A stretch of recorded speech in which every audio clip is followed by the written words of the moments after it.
Hello, Mr. Gheorghiu. Hello, how are you? Good, good. Yourself? Well, trying to show you something interesting today also. Sounds good. Perfect. So we play now in Thessaloniki against Lobron Eric. Yeah, he was a strong German grandmaster and young enough, of course. And our match was almost decisive for both teams. I mean, for Germany and for us. You are also young enough here also, right? True? Well, yeah, 1984. of course, it was a long time ago, yeah. And I played with black, my favorite line from Paulsen in Sicilian. And the game will be most interesting because he tried something new in one moment, and we'll see what happened. Okay. So after knight takes d4, a6, now white played the modern line in this time, bishop d3, and after knight f6, castle. What is the main idea with a6 here? A6 postpones a little bit the development. I mean, black wants to show a little bit later, you know, his ideas and where to put the pieces and so on. So it's more like Normally waiting? in Scheveningen or in Najdorf, you show immediately after 6 to 7 moves. It's very clear what plays black in any line, you see. Like this is a little bit unclear because you can play later on with queen c7, you can play with d6, so we can play b5 or you don't play b5, you know, a lot of lines which are very unclear. So you wait for today, you wait for wait white? a little bit. It seems that white is better always because it has more space. Mm-hmm. But it's not clear at all. It's like in any Sicilian, it's very unclear when and how to attack with white and how and where to defend with black. You see, it's always like this. And we'll see, it's a fight, a very interesting fight.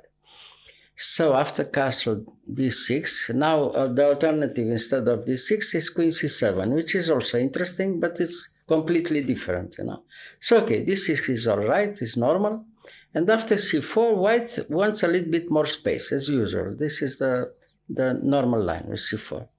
And g6 is also a very nice alternative. The normal line, of course, is bishop e7. Bishop e7, castle, and so normal line for black, you see.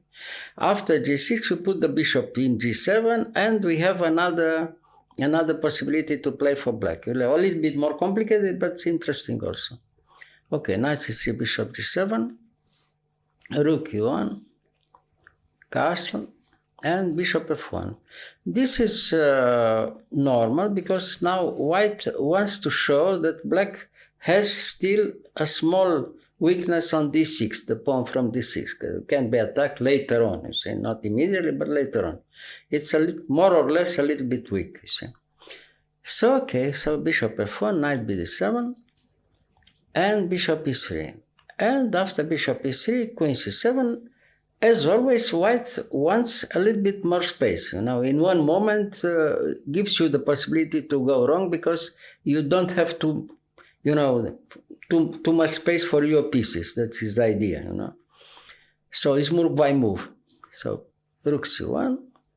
And after rook c1, b6, of course, black wants to put the bishop in b7 and have a nice game, waiting a little bit because, as you can see, black plays only, for the moment, has only 3 lines to play, you know, 8, 7, and 6, you know, and white a little bit more space. So this is the small advantage, let's say, in any opening for white. Okay, so after f3, bishop b7, queen d2, and rook c8. Well, up to now, everything is okay. Everybody played normally with black and with white. And now white wants to trade the bishop in h6. Normally, this is a very good move for white, you know, must give a small edge. But in reality, it's not so clear because black can try to play from now on only on the black squares. We'll see during the game why and how. So now black accepts the challenge, takes in h6, white takes, rook e8. Okay. Now white has to show where is the small advantage, if the small advantage exists somehow, you see. So rook d1, immediately he wants to attack usually, the small weakness from d6. Rook d1 is okay.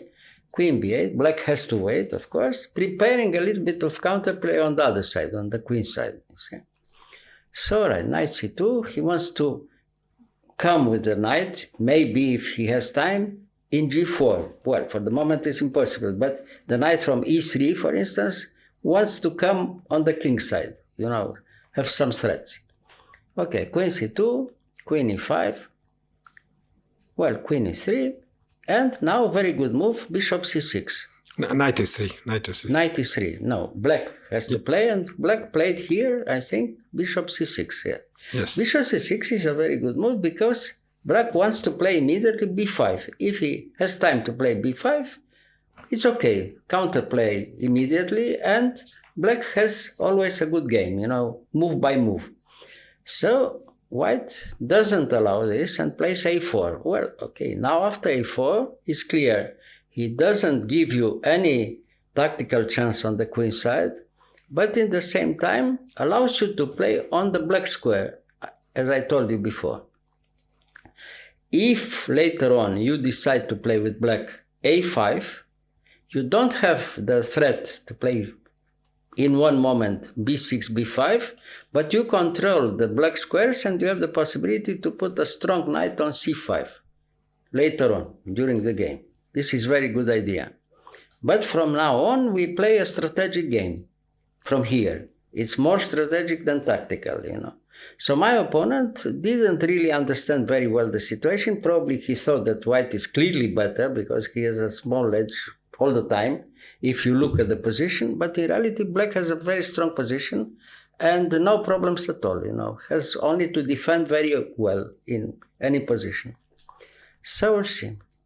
After a4, I played a5. Okay, as I told you before, now black doesn't want to play anymore the idea with b5 because it's impossible, the square b5 is controlled 4 times.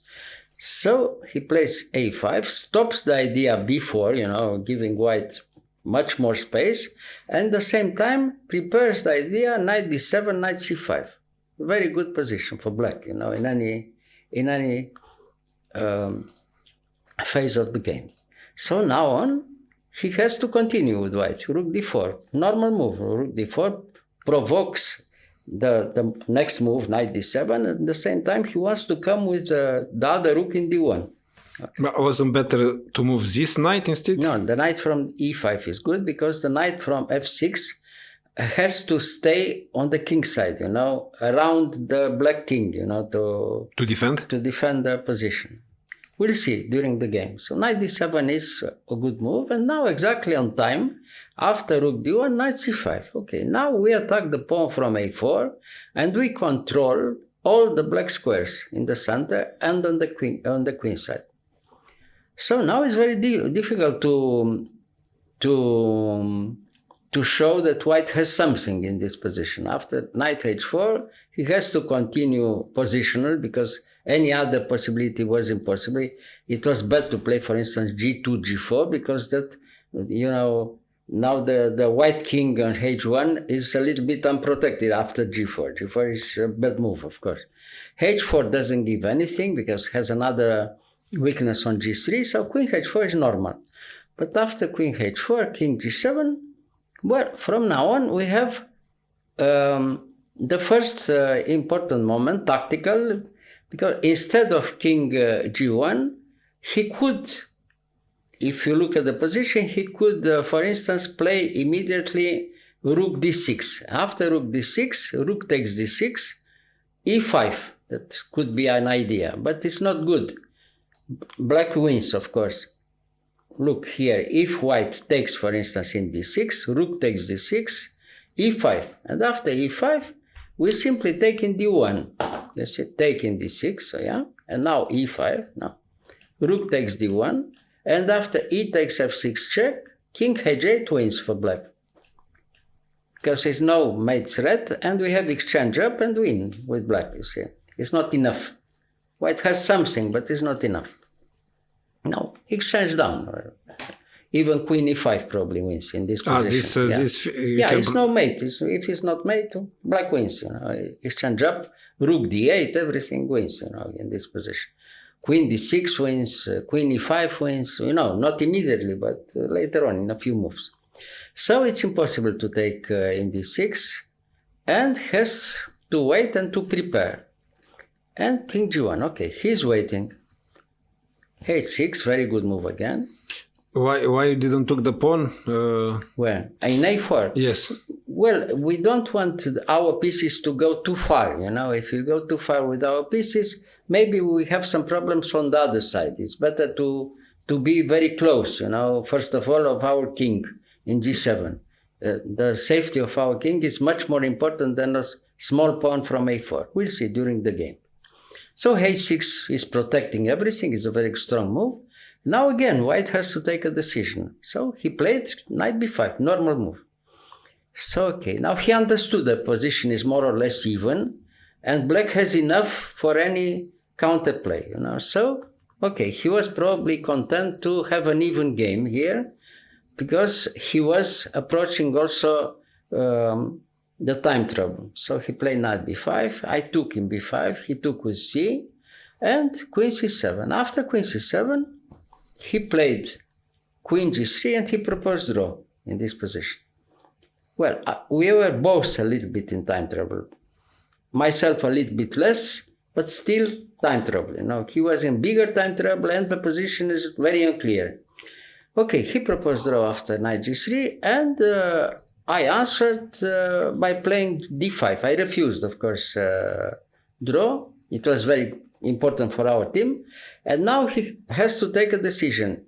He can't play the normal move e5 because he loses immediately. If he plays e5, after knight h5, he loses the pawn from e5.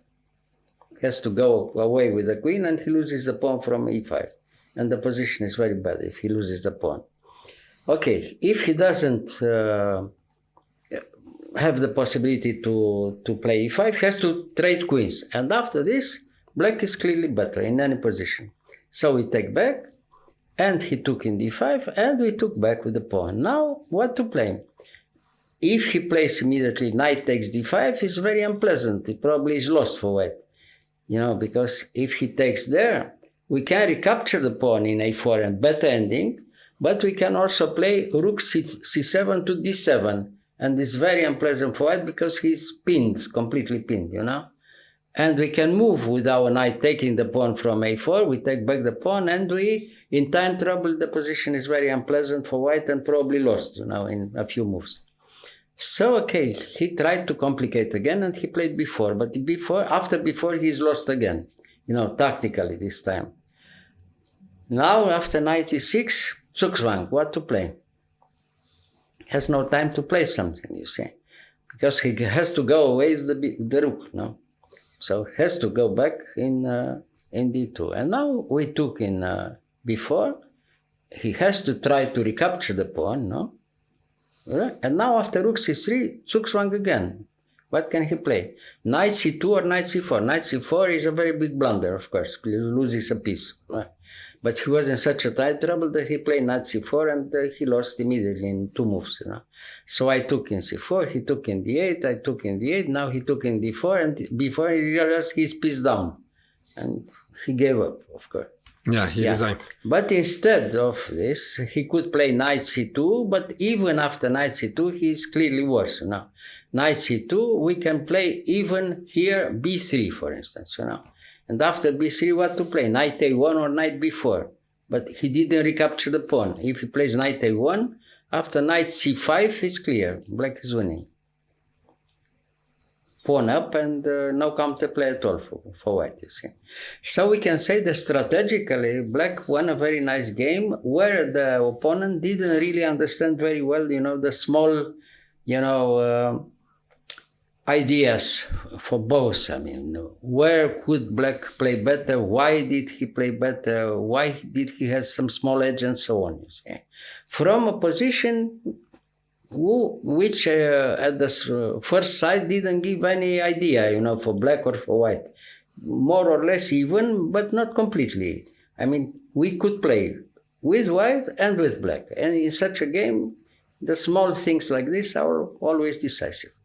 So we won the game. I mean, I won the game. Our team won the game, and it was very good for us, for our team. But the game was very complicated, as we could see. Yes. Nice. As in any Sicilian, always is like this in Sicilian.